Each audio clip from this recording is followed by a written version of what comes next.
The Star Maiden and the Flax Flowers, an Austrian fairy tale. Peter the goatherd lived high up on a mountain side with his mother in a little wooden house. A fast flowing river dashed down the valley, lush green meadows on either side. These meadows were full of flowers, bluebells, daisies, and buttercups.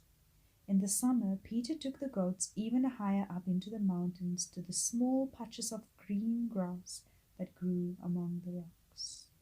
The goats wore bells round their necks, and all day long these bells would jingle as the goats leaped from rock to rock.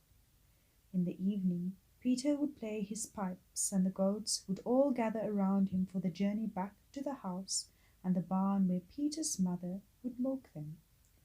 One evening, as they all trotted back down into the barn, Peter's mother called out to him, "Where is the white nanny goat and her two kids?" Peter looked around. They were not there. "I saw them as we came down the valley. I will go and look for them," he said, as he turned and blew his pipes again, calling over the meadow. But they did not appear. Peter set off up the mountain track again. He knew he had to find the goats before it grew too dark. Climbing over the rocks would be a dangerous task, with only the stars to guide his steps. He did not dare leave looking until the morning, as he was afraid a wolf might snatch them away. He climbed higher and higher, playing his pipes all the way, but he could not find a trace of the nanny goats and her kids. All night he searched without any luck, but in the summer the nights are not long, and just as he thought he could go no further, the rising sun tipped the mountain tops with pink. He sat down exhausted and closed his eyes for a moment. He heard the first calls of the bird as the light gradually crept over the grey rocks, and as he listened he heard a soft voice calling his name, "Peter, Peter," and with the voice he heard a gentle bleating.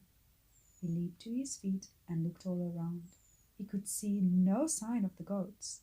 The voice came again, "Peter, Peter," and he looked up.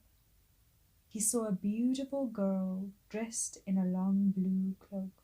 Her eyes were blue too, as blue as the morning sky. She stood in front of a cave Peter could not remember seeing before. From underneath her cloak peeped the white nanny goat and her two kids. "Call them, Peter," she said, and he put the pipe to his lips and blew a joyous tune.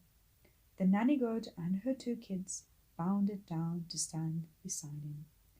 Peter stroked their rough heads and looked up at the girl.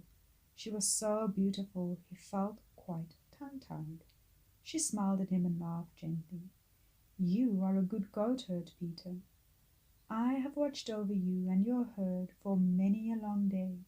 When I found your nanny and her two kids last evening, I brought them up here to keep them safe from the wild beasts through the night."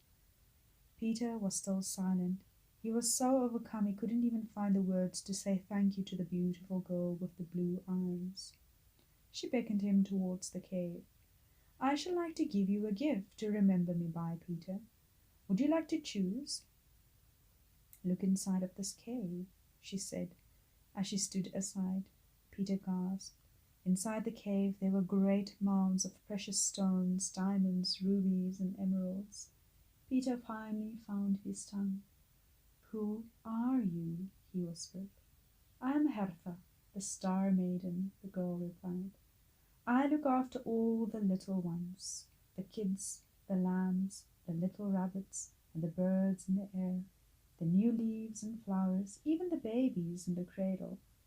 Now, Peter, all these precious stones come from deep inside of the earth, so what will you have?"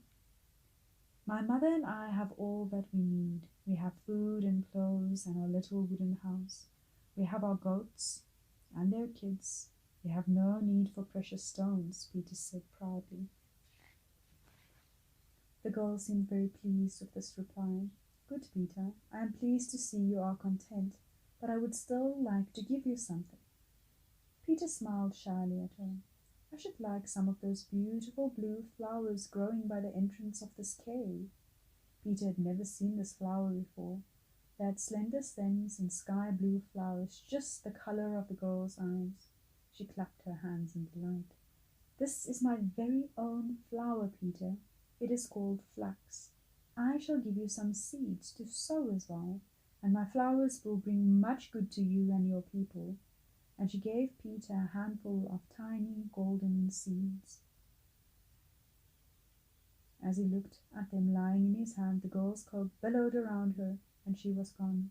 So was the cave of the precious stones. But there at his feet was a bunch of pale blue flowers.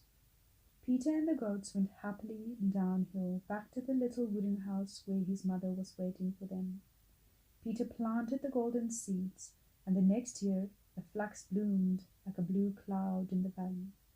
Then, early one midsummer morning, Hertha suddenly appeared and showed them how to dry and then comb the flax to make it into linen.